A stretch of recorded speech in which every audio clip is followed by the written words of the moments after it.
Hello दोस्तों, स्वागत है हमारे YouTube channel Jio study by doctor Sitesh sir. और आज हम पढ़ने वाले हैं मध्य प्रदेश की दूसरी जनजाति गोंड जनजाति के बारे में। यह मध्य प्रदेश के लगभग सभी क्षेत्रों में पाई जाती है। इसका विस्तार पूरे मध्य प्रदेश में पाया जाता है, इसलिए विस्तार की दृष्टि से यह मध्य प्रदेश की सबसे बड़ी जनजाति है, लेकिन संख्या की दृष्टि से यह मध्य प्रदेश की दूसरी जनजाति है। गोंड जनजाति की जनसंख्या की बात करें तो इसकी जनसंख्या कुल अनुसूचित जाति जनसंख्या का 50.93 लाख है, जो कुल अनुसूचित जाति का 33% है। गोंड जनजाति का सबसे प्राचीन वर्ग अबुझमाड़ में पाया जाता है। मध्य प्रदेश में इस जनजाति का सर्वाधिक विस्तार मिलता है। गोंड शब्द की उत्पत्ति तेलुगु भाषा के कोंड शब्द से हुई है, जिसका अर्थ है पहाड़। यह जनजाति नर्मदा घाटी के दोनों ओर पाई जाती है।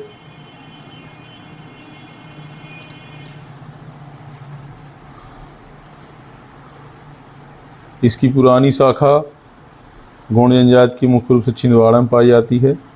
इस जनजाति का सर्वाधिक विस्तार संभाग जबलपुर में सर्वाधिक मिलता है। गोंडी भाषा को 2019 में पाठ्य पुस्तक निगम ने अपनी भाषा में शामिल किया है। द मुड़िया घोटल पुस्तक के लेखक एल्विन टॉफलर हैं। यह मध्य प्रदेश की दूसरी सबसे बड़ी जनजाति है एवं भारत की सबसे बड़ी जनजाति है। यदि विस्तार की बात करें तो मध्य प्रदेश की प्रथम जनजाति है। गोंड जनजाति की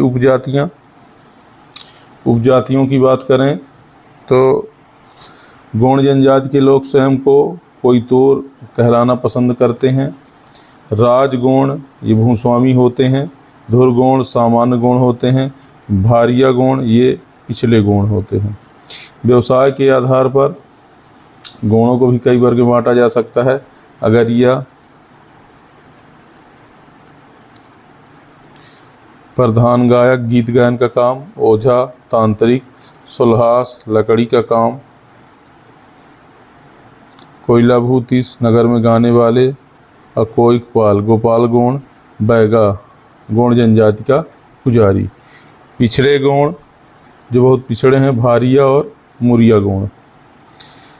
यह जनजाति सबसे ज़्यादा उपसमूह वाली जनजाति है। अगरिया जनजाति लोहे का काम करती है। इनके जो देवता हैं लोहासुर हैं। गोंड जनजाति के देवी देवता। गोंड जनजाति के देवी देवताओं की बात की जाए तो मुख्य रूप से ये पितरों की पूजा के लिए नवखानी पूजा करते हैं। पेनफड़ा इनका प्राकृतिक पूजा स्थल कहलाता है। नवखानी और पेनफड़ा प्राकृतिक पूजा स्थल। मुख्य देवताओं में बड़ा देव,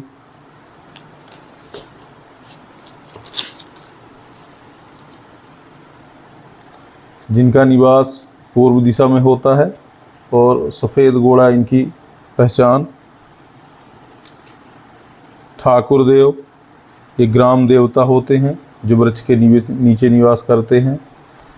नारायण देव ये पालनहार हैं और घर की दहलीज पर इनका निवास स्थान होता है।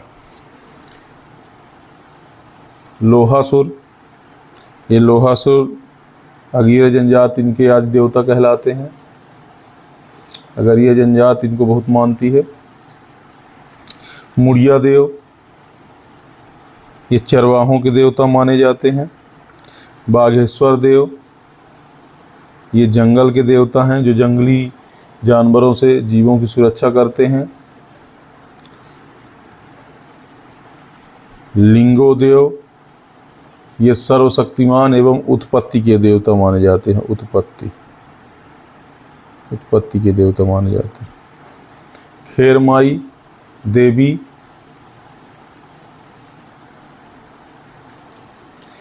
ग्राम देवी कहलाती हैं, जो गांव की सीमा में निवास करती हैं।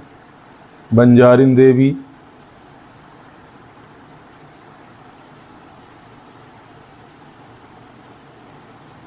ये वन देवी हैं जिसका निवास वन में होता है। मरही देवी ये सुख समृद्धि की देवी हैं जो प्लेग हैगा बीमारियों से गौणों की सुरक्षा करती हैं।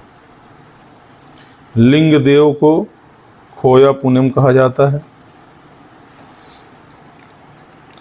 गौण जनजाति प्रकृति पूजा में आस्था रखती है।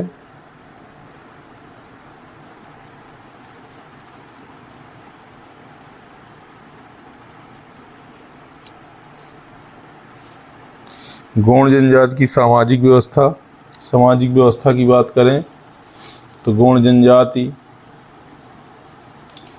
की जो झूम कृषि है वो बेवर कहलाती है।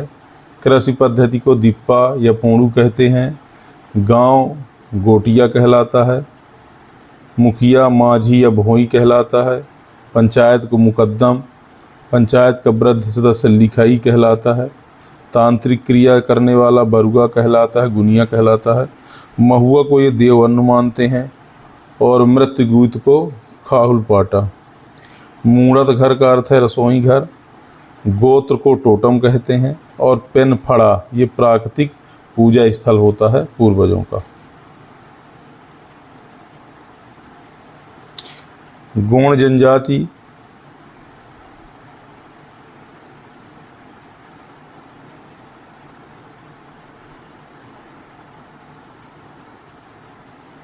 गौण जनजाति के विवाह एवं विवाह प्रथाएं। गौण जनजाति में विवाह की कई प्रथाएं पाई जाती हैं जिनमें सेवा विवाह, हट विवाह, पठौनी विवाह, दूध लौटावा, चढ़ विवाह, लमसेना विवाह, घोटुल विवाह, पॉलीथर विवाह। एवं विवाह प्रथाओं की बात करें तो पाटा प्रथा प्रमुख होती है। सबसे पहले बात करें सेवा विवाह की। सेवा विवाह में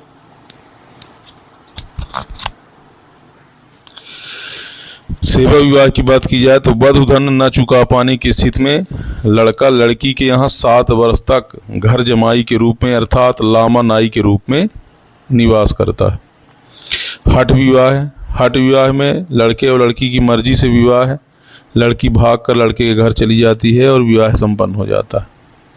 पठौनी विवाह लड़की पक्ष लड़के घर बारात लेकर जाते हैं, लड़के को विदा करवा करके अपने घर लाते हैं अर्थात घर जमाई बनाते हैं।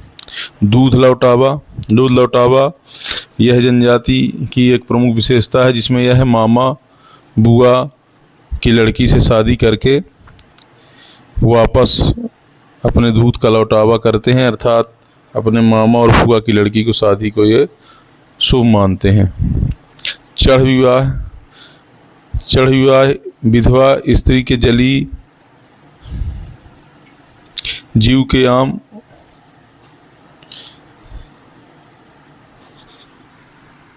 चढ़ विवाह में विधवा स्त्री के जली जीव या आम के पेड़ से उल्टे विवाह करवाए जाते हैं। सेवा विवाह इसके बाद है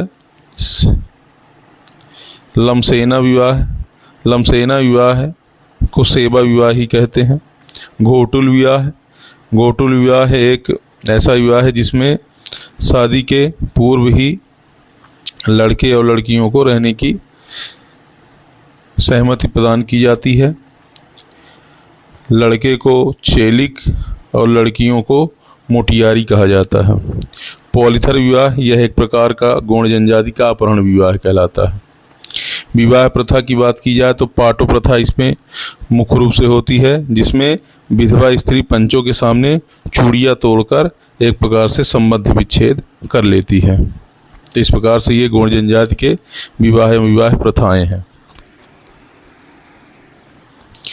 गौड़ जनजाति के नृत्य कर्मा, शैल नृत्य, बिरहा नृत्य, कहरवा नृत्य, रीना नृत्य, भड़ाउनी नृत्य, सजनी नृत्य, सुअर नृत्य ये मुख्य रूप से नृत्य भील जनजाति के कहलाते हैं। नृत्यों की बात की जाए सबसे पहले तो कर्मा नृत्य। कर्मा नृत्य में इसे लोक नृत्यों का राजा कहा जाता है जो Guinness book of world record में दर्ज है। शैल नृत्य यह पुरुष प्रधान है जो पत्थरों और पहाड़ों पर किया जाता है।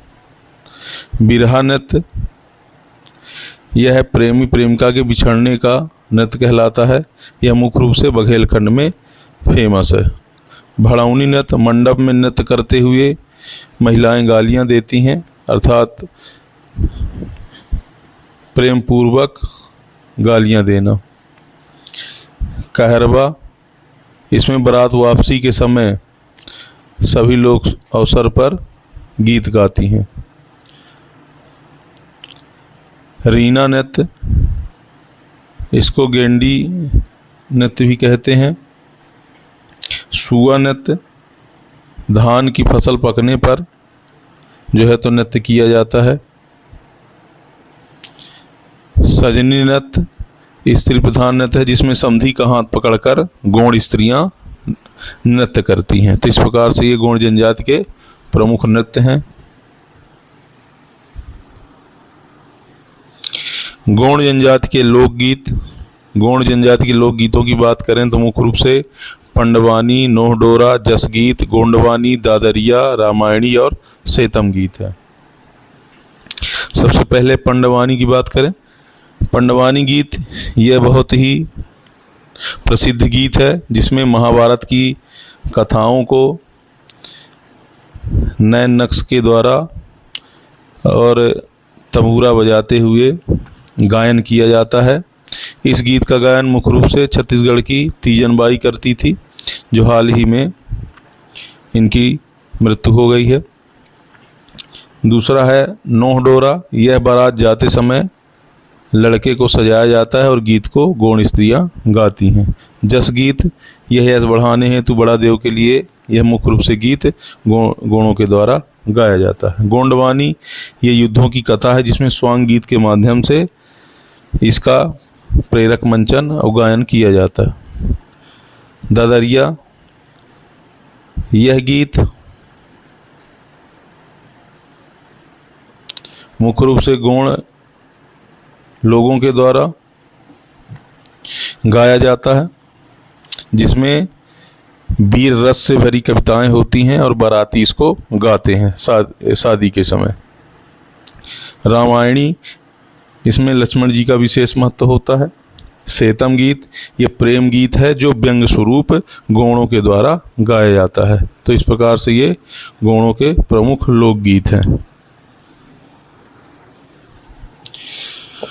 मृत्यु गीत को खाहुल पाटा कहते हैं जो गौड़ों में बहुत ज़्यादा प्रसिद्ध है। गौड़ जनजाति के प्रमुख पर्व की बात की जाए तो सबसे पहले है बीदरी पर्व, नवाखानी,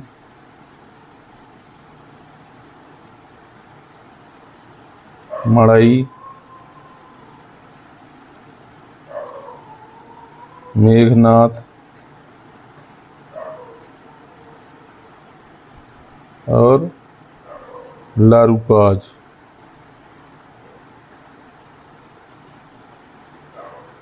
ये 5 मुख्य रूप से पर्व हैं। बीदरी पर्व में अच्छी फसल के लिए ठाकुर देव की पूजा की जाती है और सफ़ेद मुर्गी की बलि इसमें दी जाती है।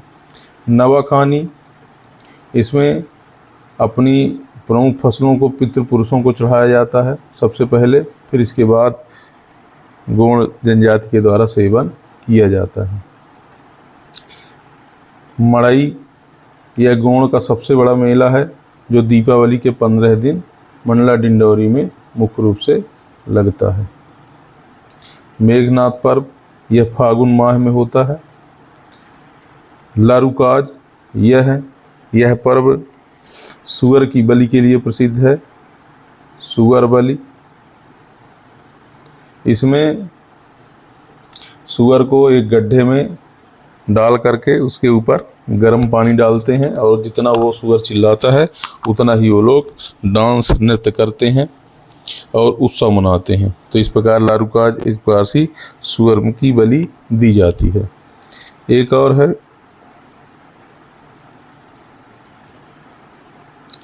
छेरता पर्व। यह पर्व गोंड जनजाति में बच्चे घर घर जा कर के गाना गाते हैं और छेरता गाते हुए मांगते हैं। इसके अलावा बक बंधी पर्व प्रसिद्ध है।